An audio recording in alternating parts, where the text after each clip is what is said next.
Alors que les vacances arrivent, pourquoi ne pas faire une escapade dans le Gers? 7 guides conférencières ont choisi de se regrouper pour dépoussiérer ce métier en proposant de l'insolite, du sur-mesure et de la surprise dans leurs visites et conférences auprès du grand public, des entreprises et bien sûr des offices de tourisme. Elles ont entre 28 et 50 ans et 66 ans d'expérience ensemble. Toutes sont titulaires de la carte professionnelle, guides conférencières, formées en histoire, histoire de l'art et architecture. Leur métier, c'est toute l'année qu'elles l'exercent, mais nous avons souhaité, avec Marie-Sabrina Bonafé, guide mais aussi la pilote de l'équipe, qui œuvre sous le nom de Passant Gers, parler de visites estivales et d'insolites qui pourraient s'adresser à des groupes ou des familles prochainement. Bonjour Marie-Sabrina. Bonjour.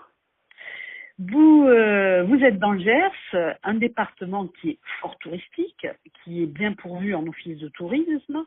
On aurait pu penser qu'il avait déjà sur son territoire suffisamment de guides ou de propositions dans ce domaine. Alors en fait, il y a seulement 2 offices de tourisme qui ont des guides conférenciers au sein de leur équipe, c'est à Auch et à Condom. Mais pour tous les autres offices de tourisme, c'est plus facile de recourir à des services ponctuels comme les nôtres que d'avoir réellement des guides dans leur équipe. Donc nous leur soumettons des propositions de programmation, nous réfléchissons avec les offices de tourisme mais aussi les services culturels des mairies à un équilibre à la fois géographique et chronologique de la répartition des visites dans le courant de l'année et au final ça convient à tout le monde de cette manière-là. Alors vous proposez des visites aux groupes, aux familles. Comment vous constituez une visite? Comment vous arrivez à proposer à votre public? Qu'est-ce qui fait votre particularité dans ce domaine-là?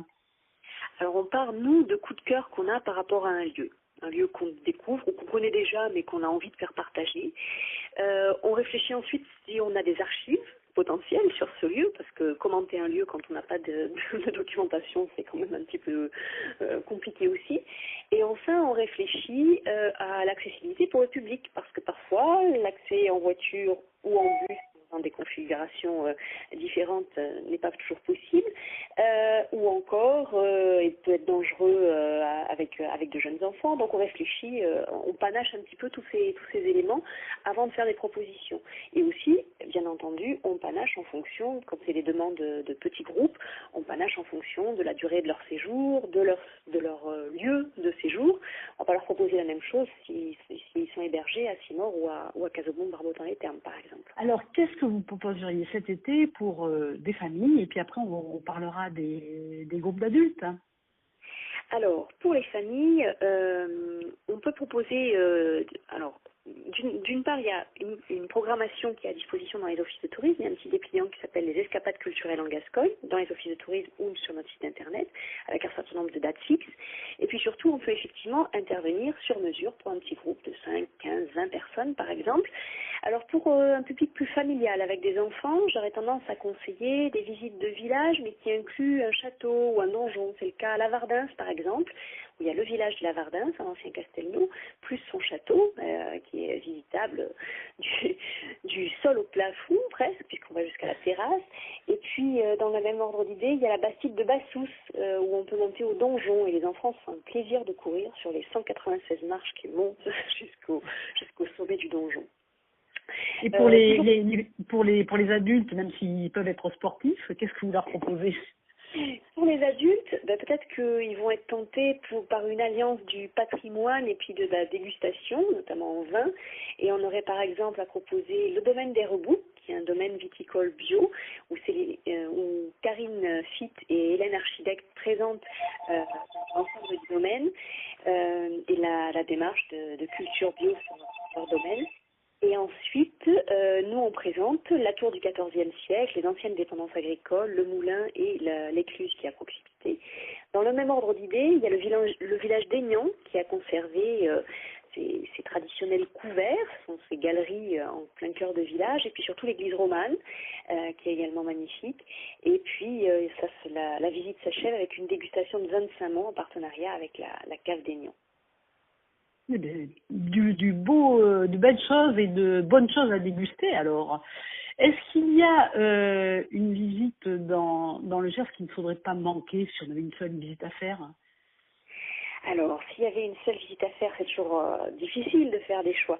Moi, j'avoue que j'ai un coup de cœur particulier pour le village de Simore, qui est dans le sud-est du département, à la limite avec la Haute-Garonne, et qui est un petit village qui a beaucoup de charme, une ancienne sauveté, là on est sur un bourg ecclésial, avec une église qui a été restaurée par Viollet-le-Duc, des maisons qui ont gardé tout leur charme, que ce soit en pierre ou en pan de bois, et puis une vitalité culturelle sur le village, autour de la programmation culturelle que propose le bouche à oreille notamment, et puis le musée Émile, le musée paysan Émile à Simore, qui est également une belle proposition.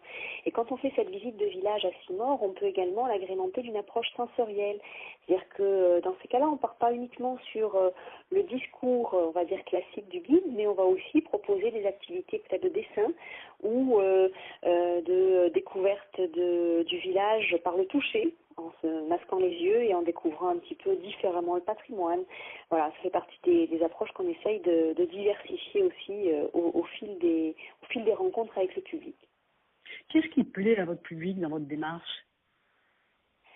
Alors je crois qu'il y a à la fois la diversité des propositions, parce que c'est vrai que on va d'un patrimoine très ancien, archéologique, gallo-romain, jusqu'au patrimoine contemporain. Là récemment nous étions sur les chemins d'art en Armagnac, qui est une manifestation qui fait de la création d'art contemporain sur les sites patrimoniaux.